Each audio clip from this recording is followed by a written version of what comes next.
The engineer sat quietly in his chair, hands folded in his lap, staring at the blank walls in his office. It was almost time to press the button. That was his job. Every hour on the hour, from 9 to 5, he would press the button. He didn't even know what it did. 4 years of college and another 2 years to get his master's degree, and all he did for a living was press a button. He didn't complain about the money though. He made 10 times what an average mechanical engineer made. All he had to do was press the button. It wasn't as easy as one would think though. He could never be late, never call in sick, never nod off, even though there was nothing else to do except wait for the hour to come. Books, as anything else that might distract him from his task, were forbidden in his office. Every day, coming and going, the engineer had to force his way through a crowd of protesters shouting things like, "Give us our babies back." He had no idea what that meant and had no desire to find out. He came to work to do his job, press the button 8 times, collect his paycheck, and go home to his family. His family. The engineer had a 9-month-old son, and sensed the unease that the demonstrators outside his office felt. He had trouble pushing the thoughts from his mind. What had happened to their babies? Why did they think that his company was responsible? He had never seen any babies, pregnant mothers, or, for that matter, anyone who did not work there enter or leave the building. Granted, his office was but a small part of a large campus. Sitting out there in Whitehall, near the airport, was certainly the largest military logistics campus that ever existed in the United States. Logistics, particularly combat logistics, generally meant finding a way to get things that kill people delivered to other people who use those things to kill the aforementioned people. He saw no ties to babies in that equation.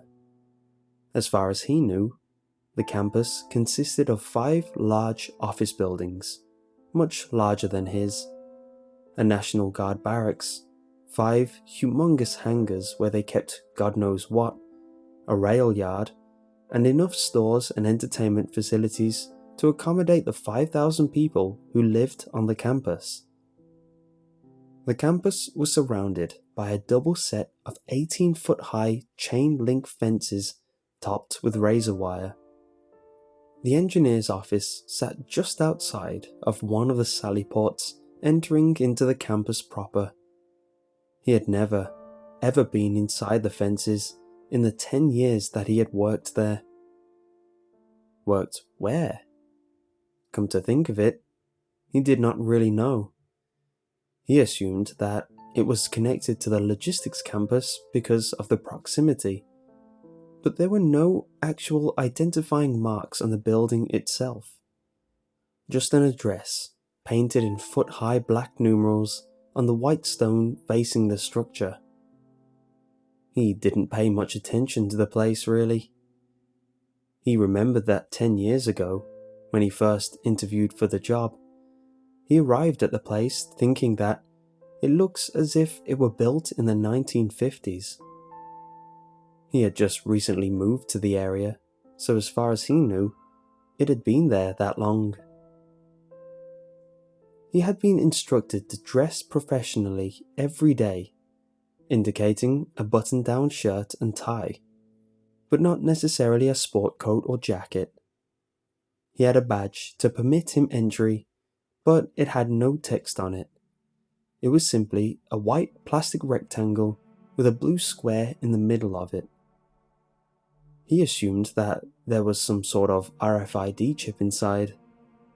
Even his salary gave no indication of whom his employer was. His pay was directly deposited into his bank account under the innocuous name of Employer C. He received no pay stubs, of course.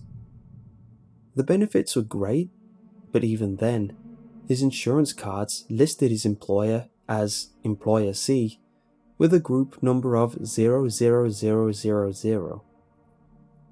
The platitude, "Ours is not to question why, ours is but to do or die," crossed his mind often. Daily, in fact. Perhaps because it was painted on the wall in his office lobby.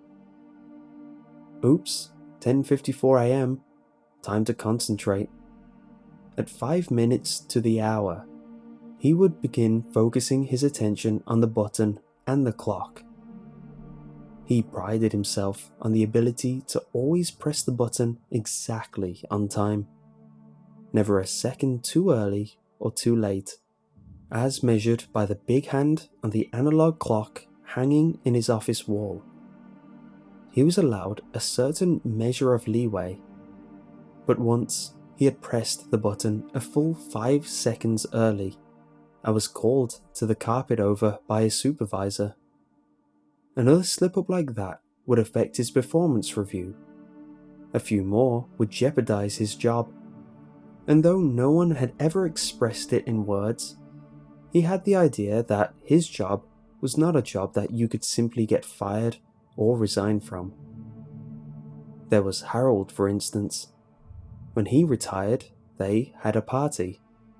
Well, not a party really, but Harold, he, and some other employees gathered in the lobby for cake. They were each allowed to take a piece back to their offices. He told Harold to keep in touch, but Harold just blew him off with a tear in his eyes. The engineer guessed that Harold was sad to go and would really miss his job. He must have been right, because Harold turned up dead a day later, hung himself from a clothes rod in his closet with a belt apparently. The engineer had allowed his thoughts to wander. 10:59 a.m. and the big hand was on the 9. There was a countdown and press the button. Oh God, that was too close. His heart was pounding. He held out his right hand, fingers spread, and looked at it. He was trembling uncontrollably. Told you that it was a stressful job, he thought out loud, thinking of his wife. 3 o'clock had finally rolled around. The day was dragging on as usual. The engineer was in a rut. That happened sometimes. He had just pressed the button when he heard a commotion in the hall. He stood and was about to head for the door when Justine opened it and pushed her way through, slamming it behind her. "We have to leave," she shouted at the engineer. "Leave? But we can't. It's not 5 yet. I need to press my button one more time before the end of the day." "Forget the button. We need to go now, while we can." "No, absolutely not. I can't." The engineer was cut off as Justine grabbed his right wrist and dragged him back through the doorway. People were running up and down the hall, some carrying sheaves of paper, others carrying trash cans or boxes bursting with journals and logbooks, all making their way to the incinerator room. He had noticed it before, but never been there. He thought that trash incinerators went out in the 60s, probably outlawed, and it was a leftover from the days when the building had been first put in use. Jimmy pushed his loaded mail cart down the hall, nearly toppling it as he made a quick turn into the incinerator room. As the young clerk opened the door, the engineer choked on the smell of singed paper and ash. "What's going on?" Justine stopped and turned back briefly. "I told you," she growled. "We have to leave now." The engineer just gawped at her. He would obviously not be getting an answer anytime soon. He figured that he had better just keep quiet and follow instructions. Whatever was going on, it seemed serious. Justine kept pulling and led him toward a rear fire exit. The door had been labelled fire exit anyway, and open only in case of fire. The engineer always followed the rules, so of course, he never opened it. He had wondered about it though, because from the outside of the office building, he deduced that it would open inside the campus fence. Now, he was being hauled through it. He was correct. As they emerged through the doorway, he saw that they were inside the inner campus fence. There were people, civilian people, thronged outside the outer fence. Their fingers were laced through the fence and they were shaking, trying to push their way through. They were shouting again. "Give us back our babies! You're thieves! You stole them! We want our children!" The engineer squinted and pinched his mouth. "What are they talking about?" "Just keep moving," Justine answered as she pulled him back away from the fence. The outer fence had just collapsed under the weight and force of the crowd of people, and now they were at the inner fence, still screaming with their protests. "Where are we going?" This time, Justine gave him an answer. "To the rail yard.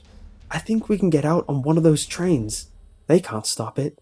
The boxcars are the safest place to be right now anyway. They're armoured." "Why?" The engineer gave up trying to get answers. He broke away from Justine's grip and began running toward the rail yard on his own. The horde had now broken through the inner fence and were running after them, as well as the rest who were fortunate enough to escape the engineer's office. Glancing back to look at the crowd, he now noticed that the office was on fire. The people were grown frantic and began throwing anything they could find: rocks, bricks, tools from steel chests in the workyard. They reached the rail yard and one of the boxcars when a crescent wrench hit Justine in the head. Blood gushed from the wound, but scalp injuries usually looked worse than they were. Usually. Justine went down like a rock. The engineer considered stopping to help, but his fear outweighed his compassion. He jumped into the rail car just as another co-worker was closing the sliding door. It plunged them into darkness. After a bit, the engineer's eyes adjusted to the low light filtering in through the translucent plastic sheets set to the ceiling of the car. He was in the company of 4 other co-workers, and they were surrounded by hundreds of what appeared to be orange 5-gallon buckets with white lids. The kind that they sell at Home Depot, he thought, only with cryptic markings in place of the easily recognizable square label with stenciled words. The car began to sway as the people outside were pushing against it. "What do they want from us?" cried the engineer over the din from outside. One of his co-workers, one that he somewhat recognized, Jeff, he thought, began talking as if the engineer already knew part of the story. "They're not babies, not even fetuses, for God's sake." What? What are you talking about?" It dawned on Jeff that the engineer really had no clue as to what was going on. "The buttons, man! The buttons! Each person had one task. Each button performed one phase of the operation: preparation, extraction, fertilization, and so on. That way, no one person was responsible, either morally or legally." "What? What did my button do?" yours filled the buckets. The engineer looked around him. The buckets surrounded him. He made his way over and pulled one off a pile, setting it on the floor in front of him. He reached down and pulled off the tab which sealed the lid. Not wanting to draw out the suspense, he tore off the top and looked inside. "Oh," whispered the engineer. "God forgive us."